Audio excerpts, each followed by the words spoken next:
Hi, bio students. This is Mrs. Cruz coming to you from our biology classroom here at Junction City High School, and I'm using a program called Zoom, and this is a video conferencing program. So hopefully you will be able to watch these videos, and I can send you videos for different assignments, or if you miss class or anything like that. So it's a new program for me, so I'm trying it out and seeing if we like it and if we can use it for class. So this video is a recap of what we did in class, and my purpose of this is to put it up into our YouTube file, and then you can watch it when you miss class or if you need an extra help on some of the assignments. So we're going to go ahead and get started. I want to share my screen with you. So we're going to start with what we ended up doing today. So I want to share that with you.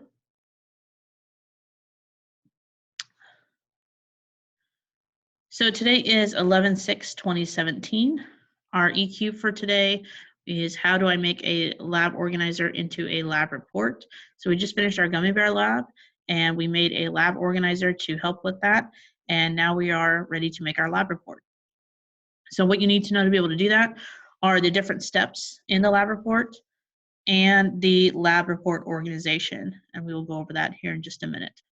What we're doing today is creating a lab report. And if we don't finish it in class, which some people were able to finish it and some people weren't, if you're not able to finish it, then that's homework because it is part of your Unit 2 portfolio. Our bell ringer today is we went and pulled the lab organizer from your portfolio. So I wanted to show you that here. So what I'm going to do is share a new screen with you.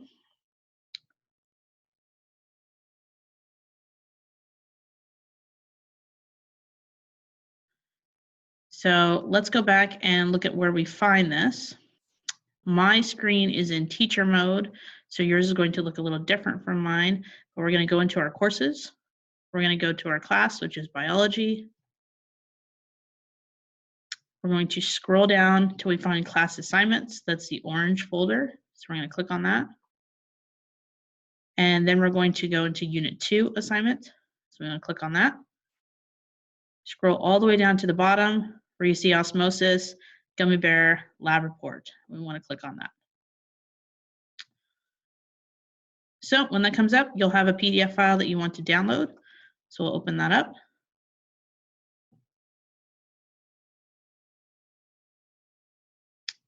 And here is the format for the lab report. If it looks familiar, it's from the macromolecule lab report that we did last unit. So nothing has changed here. We're just changing it from macromolecule lab to our gummy bear lab. So at the top here, we have the general information. Then we have our title. You will create an introductory paragraph, the problem and purpose. Then we have the hypothesis, the materials, the procedure, our data, the analysis, the conclusion, and the last part is the works cited. So this gives you a very detailed portion of what goes into your lab report. Okay. If you keep scrolling down, you'll actually get an example of a lab report. So this one was over kinetic theory. Ours is over osmosis. So we have the introduction, objective, hypothesis, material list, procedure. This one includes, I'm going to scroll back up here.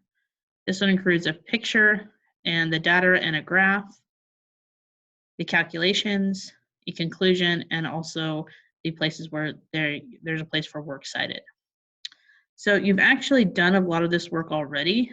I'm going to open up our graphic organizer, which this one is blank, but you actually have your own that you filled out for your gummy bear lab. So what I mean by you've already done the work before and is because here's where the purpose of the lab is. And so when you get to purpose, going into this section, I'm going to scroll down to purpose in the example. Okay. So if you see for objective, here's the purpose of the lab, and you already did that by completing this purpose section in your lab organizer. If we go to hypothesis, you have the same thing.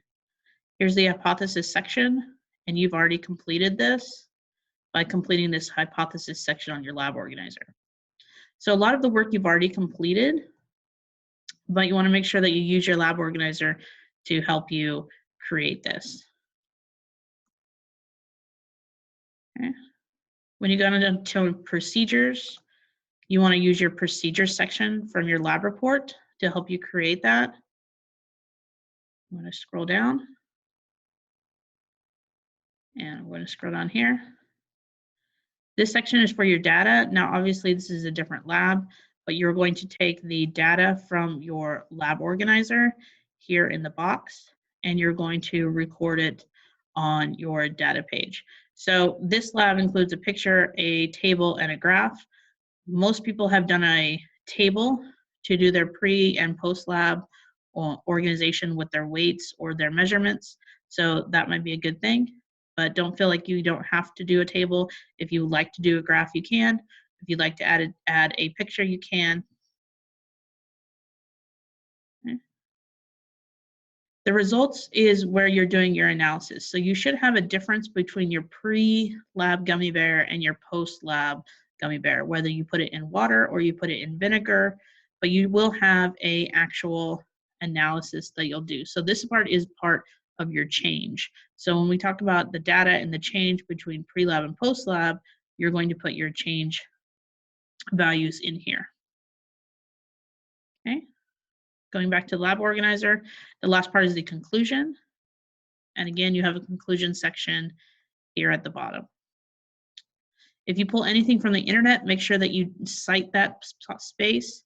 So if you find something that you really like about osmosis and you want to use it in your lab report, feel free to do so, but do not copy and paste because that is plagiarism. You want to be very careful of that. So some helpful hints on how to do this.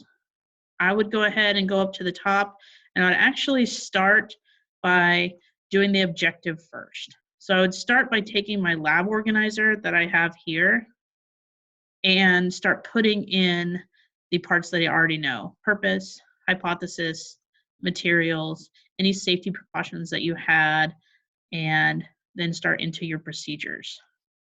I would wait until you have all of that done and then go back into the introduction and then look at finding some information about osmosis. So you can use the internet or Google to find osmosis, but your internet or your introduction for this one should be what is osmosis? Why do we care about osmosis? Why is osmosis important for our bodies and for our cells? So I think this part will take a little bit more time. And so to get you started and to feel like you're moving along in the lab a little quicker, go ahead and take what you already have written in your lab organizer and start putting it into your lab report. Okay. So that's the end of your lab report. And just going back and finishing out your lab here. Okay, so that's what we did today in class. If you have any questions, feel free to email me or send me a message on Schoology, and I will talk to you soon. Thanks a lot.